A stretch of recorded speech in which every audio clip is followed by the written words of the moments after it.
One of the important functions of Egyptian art is to aid the deceased in the afterlife.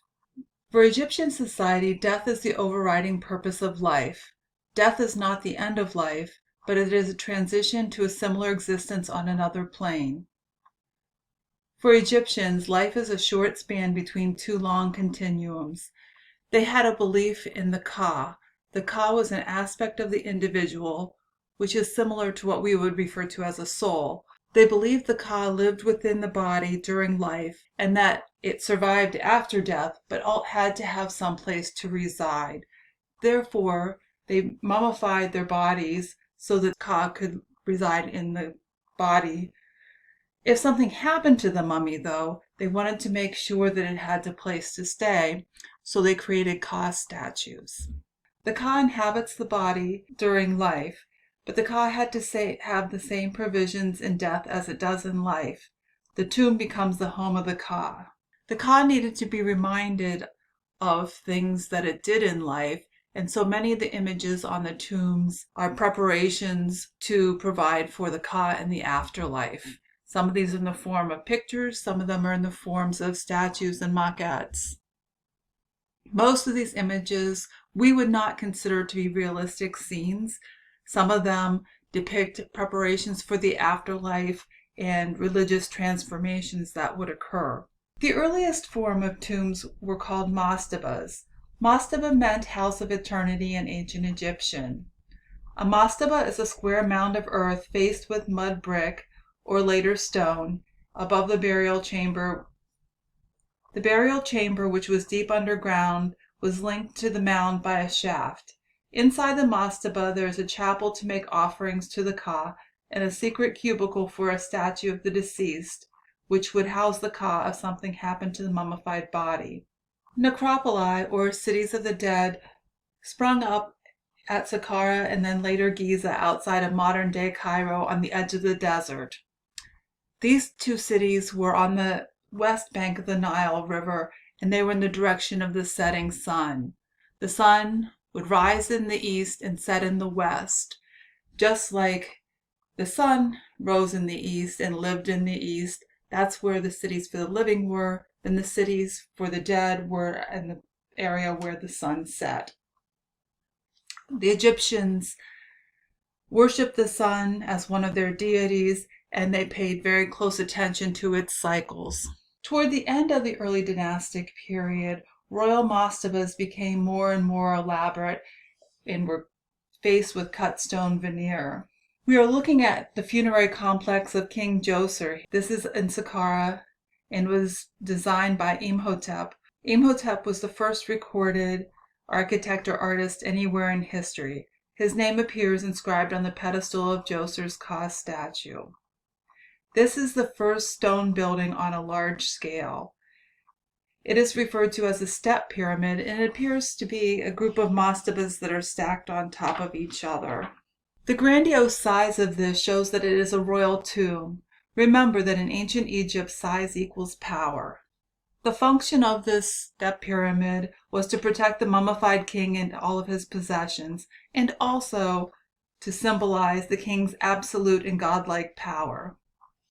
Beneath the pyramid is a network of underground galleries resembling a palace. This is Djoser's new home in the afterlife. The step pyramid is part of a larger mortuary precinct that has both a north palace and a south palace. These are to represent that he ruled both northern Egypt and southern Egypt. The papyrus walls represent the northern palace. The southern palace has the lotus and flowering sedge. The architectural form that is most closely identified with Egypt is the true pyramid.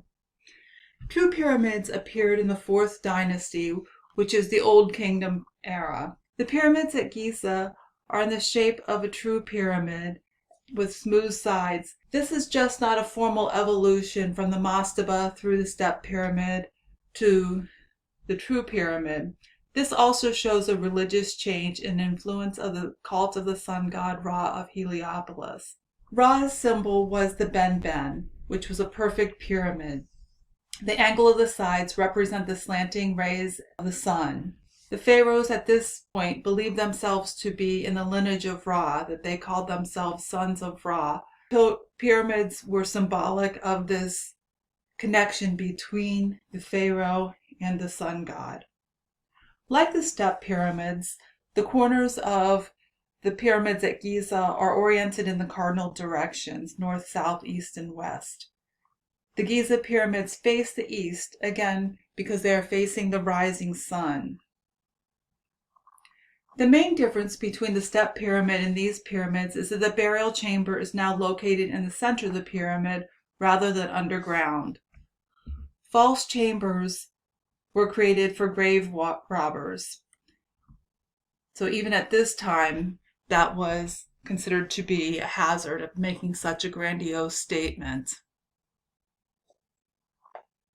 Khufu is the oldest and largest of these pyramids, and it covers 13 acres at its base and is 350 feet high in its modern deteriorated state.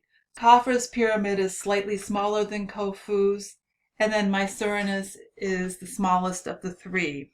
Khufu, Khafra, and Mycerinus are father, son, grandson.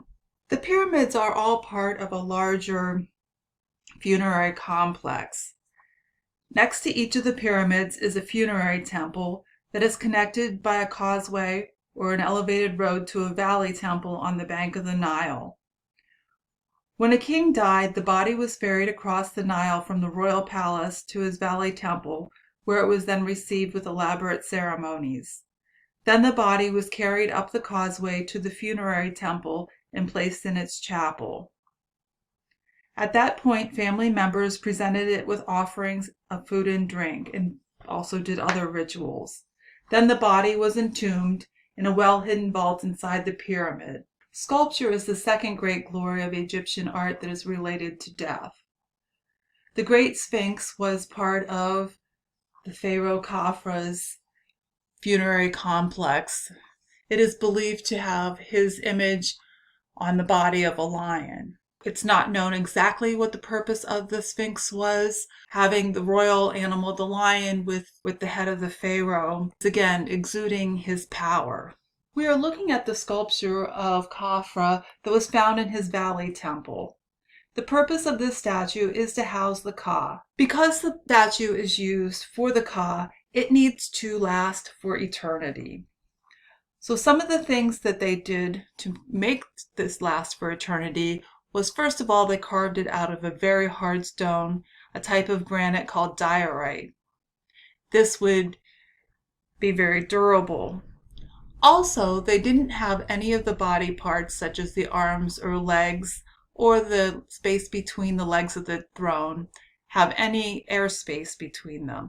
So the form is very compact. Again, the reason for this is because they want it to last for eternity. If you had an arm extending out into space, it was much more likely to break off. Those are characteristics that you will see in numerous Ka statues, the compactness of the form, as well as being made out of a very durable material. So not only is this a Ka statue, it's a statue that is of a pharaoh. So the pharaoh is always shown idealized. He is always shown better than he would have looked in real life, because pharaohs were considered to be perfection. Other ways that we can tell that this is a pharaoh are that he is wearing the false beard. He also has on the Nemi's headdress, which is made out of linen. He wears the kilt. He is also seated on a throne that has lion heads on either side. The lotus and the papyrus are intertwined underneath the throne to show that he rules over all of Egypt. And then finally, there is a falcon on the back of Khafra's head. This falcon is the god Horus. Horus is the son of Osiris. During his lifetime, the pharaoh is associated with Horus. When he is dead, he is associated with Osiris. This is a sculpture of Khafra's son Mycerinus and his queen. This is a good example of standing figures from the Old Kingdom. This was found in their valley temple, and it was part of a series of similar figures. Rather than being a seated sculpture, this is a standing double portrait. But there is nothing that extends, so nothing can be easily broken off. All the body parts are done in a very geometric way. There is a degree of naturalism, but it's idealized. Mycerinus stands with 1 foot forward, 1 foot back, yet there is no space in between them. His hands are rigidly at his sides. His queen is a little bit more naturalistic.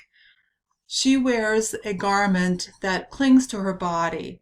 This would have not been a naturalistic garment because they did not have lycra at the time. This would have been something made out of linen, so it would have had to have been much more loose and free-flowing so that she could move. In this case, though, it clings to her body to show what her role is in this relationship. Her role is to provide an heir, so through her will come the next pharaoh. She is there more as his counterpart. Prince Rahotep and Queen Nofret are examples of painted limestone sculptures. They have similar rigid poses, but they have color on them, which adds a degree of naturalism. These are also sculptures that are used to house the Ka. So again, the overriding purpose of most of Egyptian art is for death.